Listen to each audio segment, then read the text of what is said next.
नमस्ते। आज के इस एक्सप्लेनर में हम एक बहुत ही दिलचस्प केस स्टडी डिस्कस करने वाले हैं। जरा सोचिए, पूरे 9 साल बाद एक भगोड़े अरबपति अचानक से इंटरनेट पर प्रकट होते हैं, वो भी एक यूट्यूब पॉडकास्ट में। और थंबनेल पर क्या लिखा है? इनोसेंट, यानी बिल्कुल बेकसूर। एक ऐसा इंसान जिस पर हजारों करोड़ के फाइनेंशियल फ्रॉड का इल्जाम है, वो आकर पूरे 4 घंटे तक अपनी सफाई देता है ना? कमाल की बात। तो यहाँ जो सबसे अहम सवाल हमारे दिमाग में आता है वो ये है कि क्या इंटरनेट के ये फ्रेंडली पॉडकास्ट अब अक्यूज्ड इकोनॉमिक ऑफेंडर्स के लिए कोई नया पीआर टूल बन गए हैं? आखिर ऐसा क्यों हो रहा है कि गंभीर फाइनेंशियल चार्जेस फेस कर रहे लोग ट्रेडिशनल जर्नलिस्ट के तीखे सवालों से बचकर इन नए प्लेटफॉर्म्स को चुन रहे हैं? आज के हमारे इस एक्सप्लेनर का एजेंडा बिल्कुल क्लियर है। हम इस इंटरव्यू में किए गए दावों का एक्चुअल लीगल रिकॉर्ड्स और फैक्ट्स के साथ एक रियलिटी चेक करेंगे। हमारी लिस्ट में 6 मेन पॉइंट्स हैं: the escape timeline, unpaid salaries versus lavish parties, the guarantor defence and money laundering, loan amount का fact check, seizure versus repayment का लॉजिक टेस्ट और फाइनली पीआर वर्सेस अकाउंटेबिलिटी। तो चलिए शुरू करते हैं। सबसे पहले आते हैं हमारे पहले पॉइंट पर, द एस्केप टाइमलाइन। चलिए देखते हैं कि क्या देश छोड़ना सच में बस एक कैजुअल ट्रिप थी या कहानी कुछ और है। आप जरा इस क्रोनोलॉजिकल सीक्वेंस पर गौर कीजिए। 28 फरवरी 2016 को एसबीआई को सुप्रीम कोर्ट के एक लॉयर ने वार्निंग दी थी कि भाई एक फ्लाइट रिस्क है, यानी इंसान देश छोड़ सकता है। अगले ही दिन 29 फरवरी को एसबीआई के ऑफिशियल्स को सुप्रीम कोर्ट में पिटीशन फाइल करनी थी, लेकिन वो मीटिंग मिस हो जाती है। फिर 2 मार्च 2016 को उनका भारत से डिपार्चर हो जाता है और एसबीआई फाइनली पिटीशन कब फाइल करती है? 5 मार्च को। लेकिन तब तक तो बहुत देर हो चुकी थी। आप खुद देखिए, सिर्फ चंद दिनों की कितनी नैरो विंडो है। अब बढ़ते हैं अपने दूसरे सेक्शन की तरफ, unpaid salaries versus lavish parties. एक तरफ एम्प्लॉयज की केयर करने के बड़े बड़े दावे हैं और दूसरी तरफ एक्चुअल रियलिटी। चलिए इन दोनों का कॉन्ट्रास्ट देखते हैं। इंटरव्यू में यह दावा किया गया कि कर्नाटक हाई कोर्ट ने 2013 में फंड्स फ्रीज कर दिए थे और बस इसी वजह से सैलरीज पे नहीं हो पाई। सुनने में लॉजिकल लगता है ना? लेकिन फैक्चुअल रियलिटी यह है कि सैलरीज तो मिड 2012 में ही मिलनी बंद हो गई थी, यानी हाई कोर्ट के उस ऑर्डर के आने से पूरे 8 महीने पहले। तो अब आप भी बताइए, 2013 के कोर्ट ऑर्डर को 2012 की रुकी हुई सैलरीज का रीजन बताना क्रोनोलॉजिकली कैसे मैच करता है? और हाँ, हम यहाँ किसी छोटे मोटे अमाउंट की बात नहीं कर रहे हैं। एयरलाइंस के करीब 3000 एम्प्लॉयज की 300 करोड़ रुपए की सैलरी आज तक अनपेड है। इमेजिन कीजिए, इनमें से कई लोगों की तो 25 से 50 लाख रुपए तक की वेजेस पेंडिंग थी। ये उन परिवारों पर कितना बड़ा फाइनेंशियल इम्पैक्ट था, इसका अंदाजा लगाना भी मुश्किल है। लेकिन अब इस फिगर के ठीक उलट एक और फिगर देखिए, 13 करोड़ रुपए। दिसंबर 2015 में जब सैलरीज नहीं दी जा रही थी, तब गोवा में एक 60वें जन्मदिन की बेहद लैविश पार्टी रखी जाती है जो पूरे 2 दिन तक चलती है। इस अकेले सेलिब्रेशन पर 13 करोड़ रुपए पानी की तरह बहा दिए गए। सोचिए, एक तरफ हजारों एम्प्लॉयज अनपेड थे और दूसरी तरफ करोड़ों का एक्सपेंस हो रहा था। Moving on to section 3, the guarantor defence and money laundering. अब जरा इस लीगल आर्ग्यूमेंट को एनालाइज करते हैं जो पॉडकास्ट में दिया गया। तो पॉडकास्ट में दावा क्या था?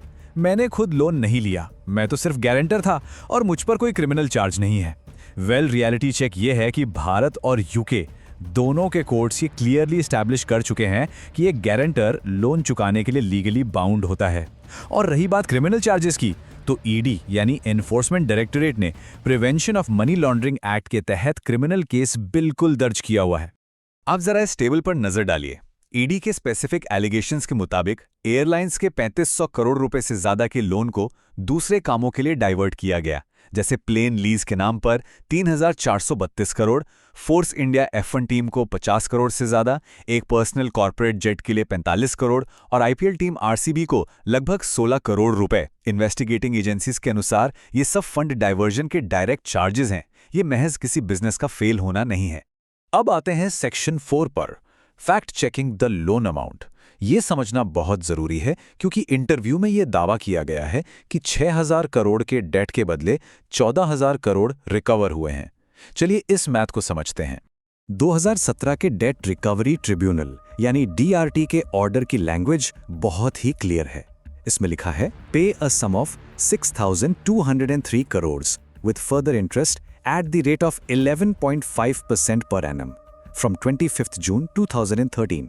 इसका सीधा सा मतलब यह है कि डेट सिर्फ 6,000 करोड़ पर फ्रीज नहीं हुआ था। 2013 से हर साल उस पर 11.5% का कंपाउंडिंग इंटरेस्ट जुड़ता गया, जिससे एक्चुअल फिगर सालों साल काफी ज्यादा बढ़ता चला गया। सेटलमेंट ऑफर्स को लेकर भी एक नैरेटिव सेट किया गया कि 2012 से 2015 के बीच 4 बार ऑफर दिए गए, लेकिन पब्लिक डोमेन में इसका कोई सॉलिड प्रूफ मौजूद नहीं है। फैक्ट ये है कि पहला 4,000 करोड़ का ऑफर 2016 में तब सामने आया जब वो इंसान पहले ही इंडिया से बाहर जा चुका था। और रही बात 100% लोन रिपेमेंट के अनकंडीशनल ऑफर की, तो वो मई 2020 में पेंडेमिक के दौरान जाके आया था। Section 5, the logic test, seizure versus repayment. अब इस पूरे इंटरव्यू के कोर फिलोसॉफिकल डिफेंस का एक लॉजिक टेस्ट करते हैं। पॉडकास्ट में एक एग्जैक्ट कोड बोला गया जिसे थंबनेल पर भी हाईलाइट किया गया था। मैं शायद अकेला चोर हूं जिसे पैसा चुकाने के बाद भी चोर कहा जा रहा है। अब इस स्टेटमेंट को लॉजिकली ब्रेक डाउन करना बहुत जरूरी है।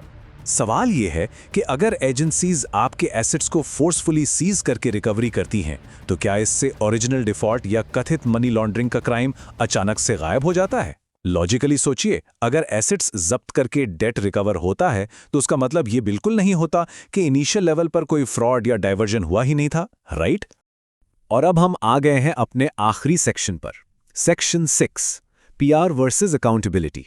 यहां हम बात करेंगे मीडिया की रिस्पॉन्सिबिलिटी और इसके पब्लिक इम्पैक्ट की। देखिए, कई ऐसे क्रिटिकल एस्पेक्ट्स होते हैं जो इस तरह के पीआर नैरेटिव में अक्सर मिसिंग होते हैं। जैसे कि एम्प्लॉइज की सैलरी से टैक्स तो डिडक्ट किया गया, लेकिन उसे इनकम टैक्स डिपार्टमेंट में जमा ही नहीं किया गया। जांच एजेंसीज के मुताबिक विदेशों में कई हिडन प्रॉपर्टीज थीं और कॉर्पोरेट गारंटी को ओवर वैल्यू किया गया था। सबसे दुखद बात, एक एम्प्लॉई की पत्नी की सुसाइड को सालों बाद इंटरव्यू में सिर्फ एक मैरिटल डिस्प्यूट कहकर डिसमिस कर दिया गया। ये सब फैक्ट्स क्लियरली इंडिकेट करते हैं कि मामला सिर्फ एक नॉर्मल बिजनेस फेलियर का तो बिल्कुल नहीं है। तो आखिर में एक सबसे बड़ा सवाल हमारे सामने आता है, क्या इंटरनेट के ये नए लॉन्ग फॉर्म प्लेटफॉर्म्स पावरफुल लोगों को सच में अकाउंटेबल ठहराएंगे, या फिर ये बस एक पीआर स्टेज बनकर रह जाएंगे जहां तीखे सवालों के बिना कोई भी अपनी एक तरफा कहानी पेश कर सकता है? ये वाकई में सोचने वाली बात है। खैर, आज के इस एक्सप्लेनर के लिए बस इतना ही।